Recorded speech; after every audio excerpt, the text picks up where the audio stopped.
You're like a circle that floats around me, keeping me safe and sound. And when I fall, you tied a rope to me. You're blessing me every day. I was down with an illusion, like a sparrow with broken wings. But now I shine with your reflection on me. I'm getting back up on my feet. That you showed up. So today I am dancing.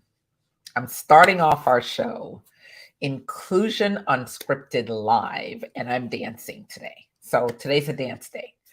Welcome to Inclusion Unscripted. My name is Margaret Spence. I am the host and the founder of the Inclusion Learning Lab. And here at the Inclusion Unscripted podcast, live every Friday at 2 p.m. on LinkedIn, YouTube, and Facebook. And occasionally we go to Twitter, but today we are sticking with our brand 3. Here at Inclusion Unscripted, we are not just talking about diversity and inclusion, we are living it. Every topic that I bring to the table is about living diversity and inclusion. We are here to disrupt the premise that we should be just mediocre when it comes to DE&I. We're here to help everyone live more powerfully, more inclusive, with equity and equality at the core of what we do. We have to show up bolder as people of color, and as women. And we have to say what needs to be said. What are the things that are on our mind? And we have to create safe spaces to have tough conversations within ourselves, outside of ourselves, in the communities we live in, but in the organizations that we work for. We have to say, how do we unscript DE&I and write a different script that is way more inclusive, that is broader, but answers the tough questions and has the hard conversations about diversity. So today, I thank you for joining me. I'm super excited that you're here. For those of you who are watching live on LinkedIn, hello. For those of you who are on YouTube and Facebook, so happy that you're here today. And for those of you who are listening, which I didn't realize until last week, that we have a great following. There's about 400 people that listen to this live cast every Friday. And apparently you are listening with the video off and the sound on and in your headset. A lot of you. So I've gotten a bunch of people reaching out to me after the event to say, hey, I was listening live, but I can't watch you. I had to listen to you in the quiet of my headset. So I appreciate all of you that are listening and have joined us. We have hit a little milestone, which I'm so excited about. We have had 500 downloads of this podcast from Apple. And we are so excited to have 500 downloads. This is all organic growth. We haven't really been pushing the podcast, but we've had 500 organic downloads from Apple, and I am so excited about that. So thank you for all of you out there who are listening to Inclusion Unscripted and supporting my voice as I lend a different lens to the DE&I space. So for those of you who don't know me, maybe there are a few of you out there and you're listening to this for the first time, and maybe you're listening to the recording on your favorite podcast app. We are on Apple, Spotify, Pandora. We're everywhere, actually. We're syndicated on all of the podcast apps. For those of you who don't know me, I am a DE&I and HR consultant. I've run my company for 23 years. We are actively engaged. And I was just telling one of the leaders I was talking with that we don't do DE&I. That's not what we do. What I do with organizations is I help them think strategically about how to integrate diversity, equity, inclusion within their organization seamlessly, so it is not an add-on to the job. It is the job. Diversity and inclusion is the job. It is the job for your leaders. It is a job for your employees. It is a job for your frontline managers. It is the job for your CEO. So we have to engage diversity not as a sidebar, not as a thing to do, but as an integrated part of the talent process. If you want me to feel that I belong, to feel that I thrive, to feel that I'm a part of the process, then you've got to include me everywhere. Inclusion has to be a square space for you, not an add on. It's not an add on. I'm not an add on. I am diverse. I don't get to pick. As I said, I don't get to say, which is part of our motto, is we're not just talking about diversity and inclusion, we're living it. That is our motto here at Inclusion Unscripted and the work that I do within the Inclusion Learning Lab. For all of you that don't know about the Inclusion Learning Lab, please take a minute, visit our website. The Inclusion Learning Lab sponsors the Inclusion Unscripted podcast. It's inclusionlearninglab.com. And if you'd like to join our DE&I, our community for DE&I and talent leaders, go to inclusionlearninglab.com/community. And you can learn all about the Inclusion Learning Lab community and what we offer. So here we are today. Let's talk about today's topic. Today's topic is deep and dear to my heart. I think it's an interesting topic to wrap ourselves around, and it's one that we have to wrap ourselves around. We have to address this, not from a place of diversity and inclusion yet. We have to address this from a people process. If you hire me to come to work for your company, you've spent hundreds of thousands of dollars on recruiters and talent people to get me to think that your company is the place I want to work. You've done all of this dance to get me to sign up and put on the dotted line that I want to come to work for you. And you place me in a group, on a team, with a leader who you expect to pull out the best of me. That is the expectation. The leader is going to create a space for me to be at my best.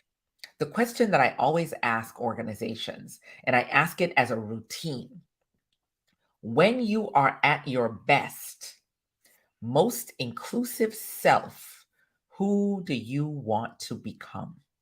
That's the question, but that's not what we're talking about today. You've hired me. You've spent recruiting money.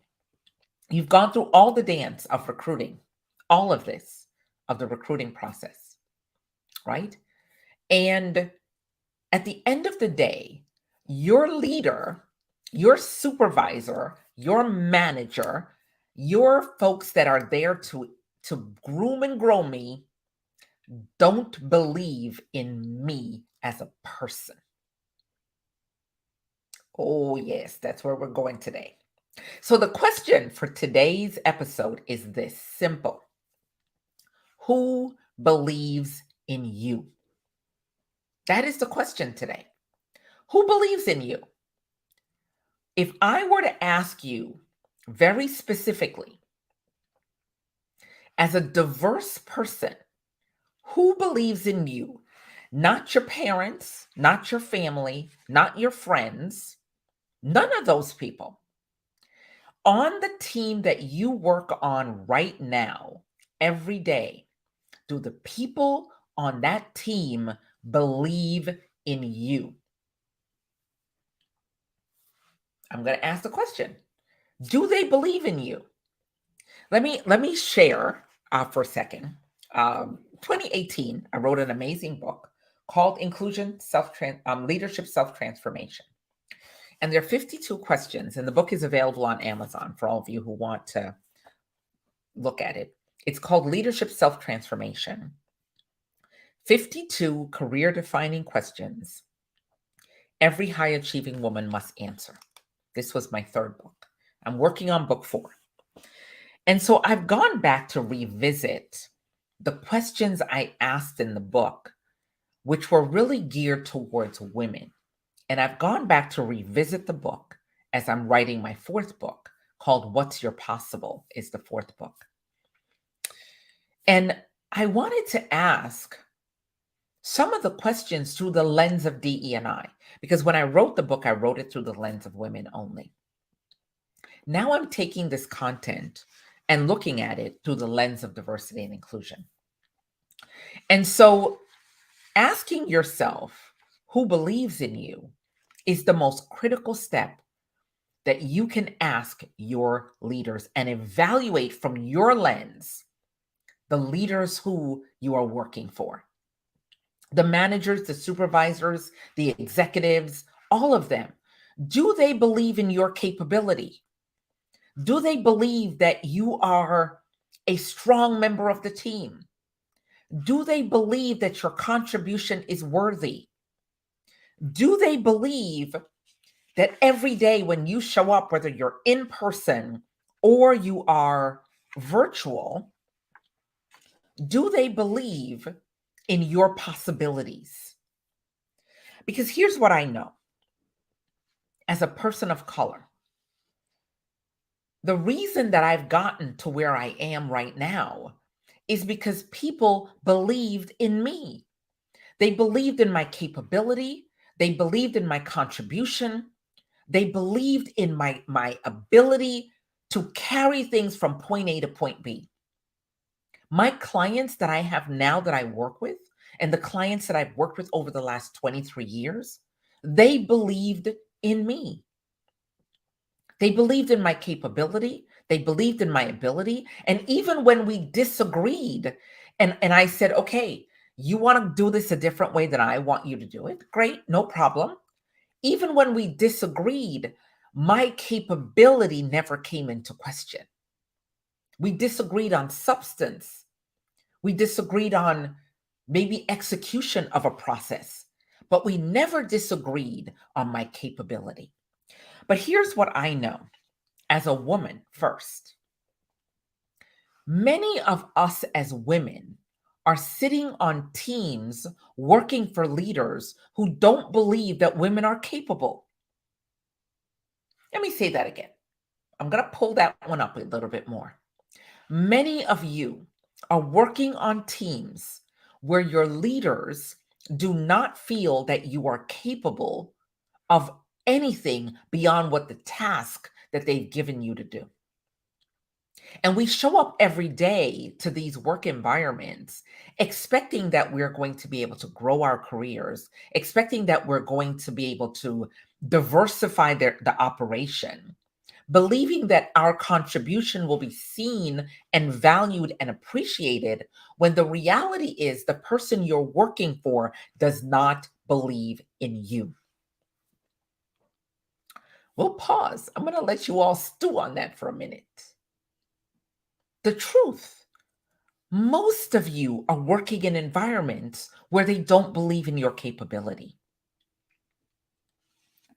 Most of you are working in organizations that don't believe in your contribution.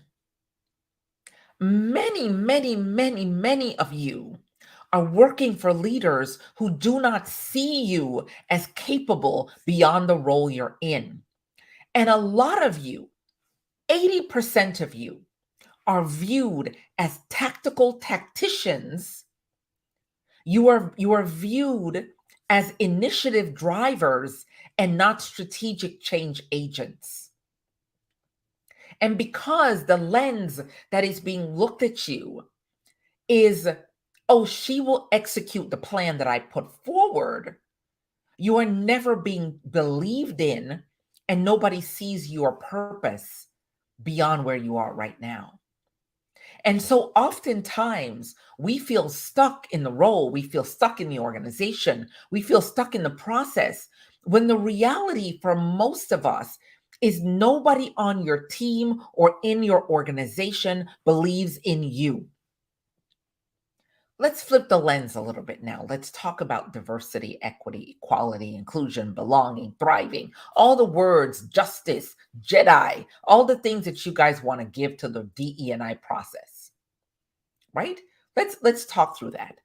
Let me, if you follow me on LinkedIn, and if you don't, Margaret Spence on LinkedIn, I posted day before yesterday the most aggravating thing that I had seen as a woman of color and as a Jamaican woman, because I will say to you guys every day, I am a Jamaican woman to my core.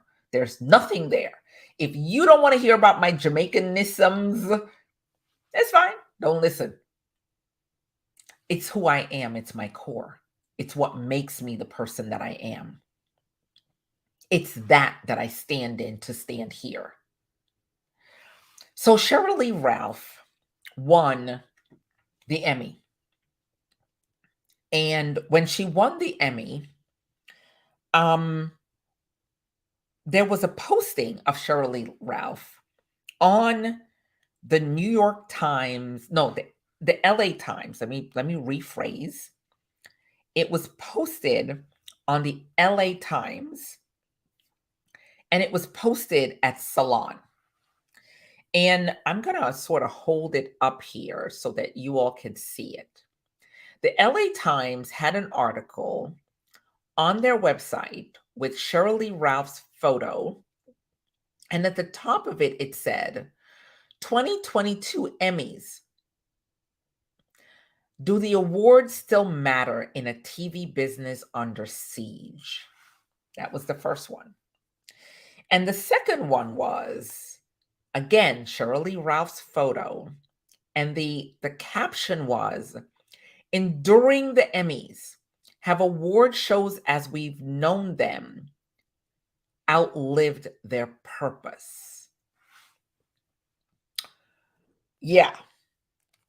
Somewhere in this process, both the New York Times and Salon didn't believe in Sheryl Lee Ralph. I'm not saying that your article isn't valid, but the photo used to depict purpose and to depict the value of the Emmys happened to be the second Black woman who's won this award. You didn't just put up the statue of the award all by itself. You put in this woman who has earned her stripes to be on that stage. And she's waited patiently for this opportunity. As she said, as every Jamaican says, what for me? For me. That's what we say. What's mine is mine. It'll come eventually. We're not going to worry about how it comes. But here's the thing. It's obvious from Sheryl Lee Ralph's acceptance speech that she believed in herself and her capabilities. She believed in her possibility. As I said, my new book is called What's Your Possible? And that's a bold question. But if you cannot find people to believe in you, then you will never advance. If you don't believe that a Black woman can be an Emmy winner, or a Black woman can be a CEO, or a Black woman can be a leader of a division, or a Black woman can be a vice president of operations, then you will never believe in me at the levels that I need you to believe in me so that I can climb the ladder with power. If you want DE&I in your organization and you don't believe in the people who are diverse, then the paper tiger, the paper process, the wallpapering of DE&I will be irrelevant. It will be irrelevant. Because if you believe in the policy of DE&I and you do not believe in the people that are diverse and the women that are in the pipeline, if you don't believe in the gender and the capability of diversity, then you're never going to push me to my heights. You will always get to sit in a meeting and say, we want more diverse people in leadership. Yeah, Margaret, how do we get more diverse people in leadership? Put your hands up, Margaret, because we want to know how to get more people into leadership.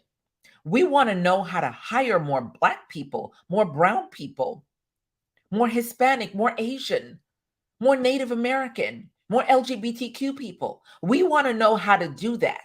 Help us do that. But you don't believe in them once they come in the door. And so talent acquisition can do an amazing job around people, sourcing people and bringing them to the table. You can do an amazing job to source people in the door. You could bring me in, you can hire me, no issues. But if the leaders don't believe in me as a person, they will find multiple reasons and multiple layers to stop me from advancing. They will put that in place. In my book, I wrote pretty simply, Seth Godin said, you cannot have a tribe without a leader, and you cannot be a leader without a tribe. Seth Godin said that. This is the quote. I pulled a quote from his and put it in here. And I wrote, besides your parents and your family who believes in you, it's very important to decide who believes in you, who's on your team, who supports your vision. Without ardent supporters, you will never advance beyond the employee desk. Someone who believes in you is willing to give you directions that are meaningful and objective to advance your career. Seth Godin said in his book, Tribes, human beings can't help it. We need to belong. In order to prove that you can be a better leader, someone has to believe in you. You cannot lead without a tribe who is willing to raise their hands and follow you where you want to take them. Have you ever asked yourself who believes in you and your work? It doesn't matter where you are in the spectrum. Someone has to believe in your capability, your purpose. Somebody has to believe in your capability to be more. They have to see a vision for you that you may not always see for yourself. And if someone can't see a vision for you and hold your hands and walk you towards that vision and help you embrace that vision, then we will never advance as people of color and women. There will always be data. Lean In will always put out a report every year saying there aren't enough women in leadership. There aren't enough Black people in leadership. We don't have enough Fortune 500 diverse CEOs. There will always be a report and a study that is done that shows the failure of the process. But the process didn't fail. The process was put in place, but nobody believed in the people inside of the process. Nobody believed in the people. If you are running a team and you don't believe in your team's capability, how do they deliver for you? If you only believe in your bright shining stars on your team, what happens to the other 80% who are out there putting out effort every single day? In order for me to rise, in order for me to get extreme validation for what I'm doing, I need somebody in my corner. I need somebody who's willing to say, Margaret, right now you are a lump of coal. You may not have all the chops that we need, but I'm willing to polish this lump of coal until it becomes a diamond. Because every lump of coal has the capability of being a diamond. But if you cannot see me as a diamond and all you see me is a lump of coal, if all you see me as is a lump of coal, then how do I become the diamond? I could do it on my own, but on my own, I still need people who believe in me to advance me. If you leave your corporate job tomorrow morning and you go out and you start your own business and you set up your own shop out there and you decide, okay, I want to leave this corporate job I have and I'm going to become a consultant. Fantastic. More power to you. I'm happy you're in the game. There is enough work for all of us. There's no competition. But here's the difference between getting to point A and staying at point A. Here's the difference. You can get to point A making the decision, I think I want to do this, but you will never get to point Z unless somebody believes in you. This is a critical thing that organizations have to hammer home. We cannot sit back We cannot sit back and wait for people to exhibit diversity and inclusion capabilities. See, a lot of you organizations are out there running diversity inclusion capability. Oh, we got to get managers to be capable and show this and exhibit diversity tendencies. No, that's not the lesson. That's not the assignment. 99% of you are working on the wrong assignment. It's not about getting them to embrace your policies. It's not about bringing a new thing to the table. It's not about implementing another strategy. It's not about buying another set of stuff. It's about one thing: getting your leaders to believe in me as a diverse person. Because if you believe in me, fully believe in me, then you see my ability. You decide, yep, Margaret needs to have career conversations. You decide that you want to have career growth and opportunity for me. You want to give me stretch assignments. You want to empower me more. You want to say my names in the room and say my name in the rooms I'm not in. You want to empower and say, yep, Margaret needs to be in this room. What about Margaret? Who's saying the what about Margaret? About you. Who's saying that? So we are busy trying to fix leaders and make them more inclusive behaviorally, when the single thing we need to get them to do is to believe in diverse people. The mental model that your leaders have about a woman of color or a man of color is what you have to disrupt.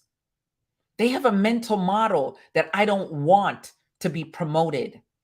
They have a mental model that I'm not capable. They have a mental model that I don't want empowerment. They have a mental model in their brain about Black and brown people. And that mental model stops them from believing in me and my capability and accepting my contribution as valid. So while you write your DE&I policies and your DE&I strategies, if your leaders don't believe in your people and the capability of your people, they will never advance diverse people. You will hire them and we will be stuck on the vine. We will be in the lowest level roles, and you will get to do your data analysis and your data statistics. And you'll get to put out your data every year that says we hired 500 Black people and brown people, but you know what? We only had one go into leadership. You know why that happens? Let me whisper it for you. Let me say it quietly, down close to the mic. Let me tell you why that happened. Your leaders don't believe in your people. Your leaders don't believe that Black and brown people are capable. See, Black women earn the most college degrees of any race, but we still get questioned about our capability. Yeah. You still have people with master's degrees sitting in customer service roles because we don't see their capability. There was a young lady that I was coaching just before the pandemic. She had an MBA and she was sitting in a clerical role with an MBA. And when I saw her for the first time, she came to an event that I did for HR leaders in transition. And at the end of the event, I invited her to come to some coaching sessions with me. And I coached her into the current role that she's in right now. And I said to her immediately, you cannot be in a clerical role with a master's degree. You just can't do it. Let me give you another instance. I live here in Florida. There's a supermarket called Publix here. I went in and I saw this amazing cashier, and I kept walking by her week after week. And finally, I said to her, "Why are you in this supermarket ringing up groceries? Why are you in here? Because you seem too smart to be in this supermarket ringing up groceries." This is a true story. This is an exact story. It's the story of when people don't believe in you. And she said to me, she didn't know my name. I said, "Have you been to college?" And she says, "Yes, I have 2 college degrees." This happened. "I have 2 college degrees," she said. "I have a degree in microbiology, and I can't find a job. And so I'm ringing up groceries. I have a second degree in biomedical engineering or biomedical process. And because I didn't have any internships, I haven't been able to find a job. So after I have 2 college degrees, I'm ringing up groceries." For 3.5 years, I mentored this young lady into her current situation. I haven't talked to her in years, but I made it my mission to get her out of the supermarket because I believed in her. She told me like the 10th time I went through, and I tell people I was a full-fledged vegetarian when I met her. So I would go to the supermarket every day and buy groceries, buy vegetables, because when you're a vegetarian, full-on vegetarian, vegetables don't last very long. And if you're eating a lot of green bush, you need it every single hour on the hour almost. So I would go into the supermarket every day and buy my green bush for my vegetarian lifestyle. And every day I would talk to her because she worked the day shift and she was a full-time cashier. And I convinced her, I said, "What is it that you want to do with your life?" And she said she wanted to become a dentist. And I said, "Fine." She ended up enrolling in a master's program that was a feeder to one of the local dental colleges here in Florida. And when she got a year into the master's, I said to her, "We're going to start a plan to get the dean over at the dental school to believe in you so he will give you a spot." And I groomed her and spoke to her every day for 3 years, Saturday and Sunday included. When she doubted herself, I stood there for her. Not a dime was paid to me. I did this because I believed in her. I saw her capability from a cash register. Millions of people pass through that supermarket every day. They ring up their groceries, and she was invisible to them. And as time went along, I helped her to get accepted into dental school and worked with her every day. When she self-doubted, I said, "No, no, no, we can do this." When she didn't get the highest score on her MCATs, we did it again. When she didn't think she was capable, I said, "Yes, you are." And I was able, she invited me, the last time I saw her was at her pinning ceremony at Nova Southeastern in the School of Dentistry. That's the story. And why do I tell this story? Why is this story important today? There are many people out there. Many people out there. I can name all the folks that I have impacted because I see them and I believe in them. You know, there's several folks that I've said, "You need to be on a stage speaking. You need to take a better job. You need to do something different." But the reason I do that is because I see you. I see your capability. I believe that you could do more. I believe in you as a person, as an individual. I have coached thousands of women without a dollar in out of my pocket.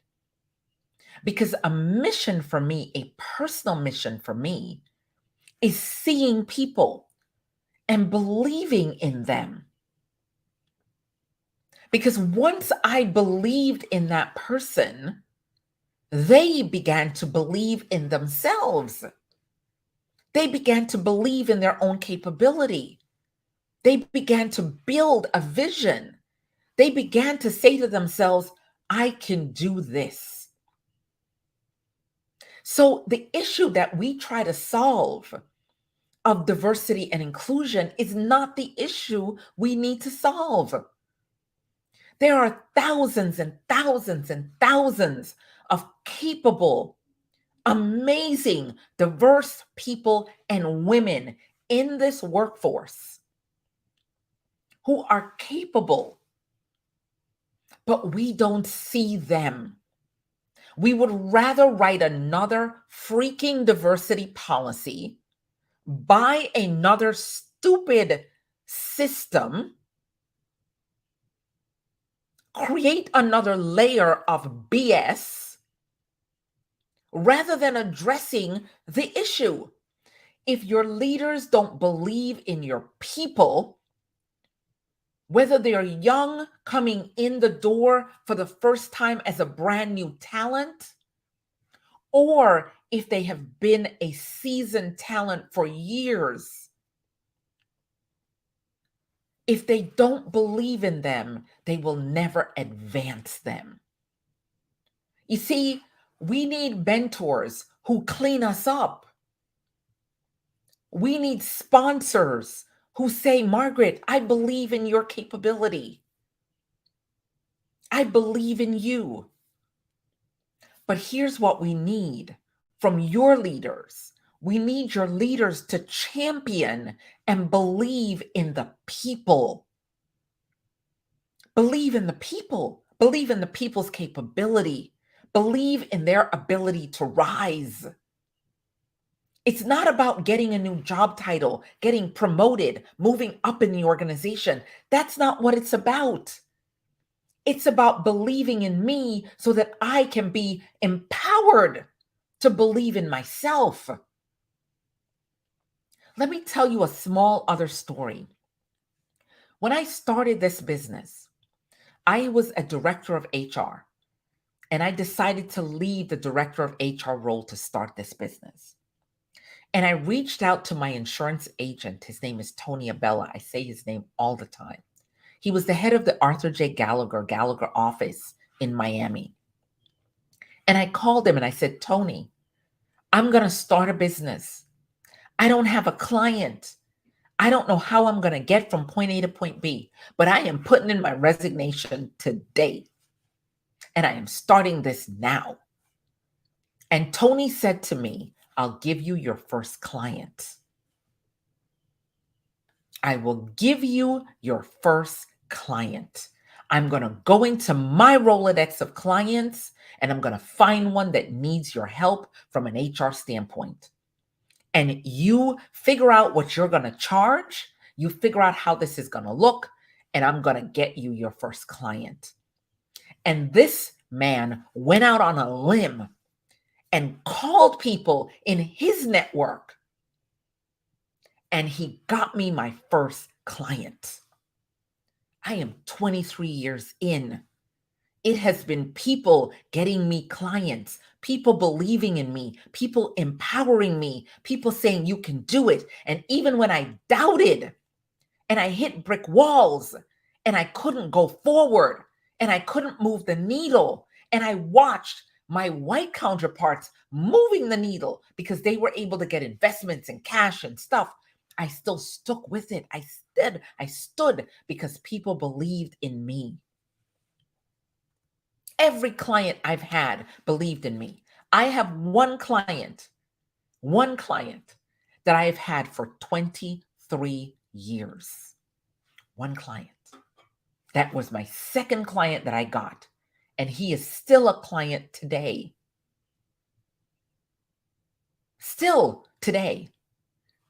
He calls me on my cell. I need HR help, Margaret. I need you to help me with my HR. I have been his outsourced HR consultant for 23 years because he believes in me. So as you build out your DE&I strategies and your policies and your stuff, How about if you start with, do our managers and leaders believe in our people? Do they believe in our people? Do they believe in our people? Stop all the other BS that you guys are doing and ask one question. Do our leaders believe in our diverse people? And if they don't believe in them, how do we get them to believe in them? Because once you believe in me, you will help me rise. And I'm sick and tired of people not believing that we are capable. Because every time a woman or a man calls me about their career and they're stuck, I can look back 5 years after that conversation and I could see them in a massive leadership role because of the things that I empowered them to believe in themselves.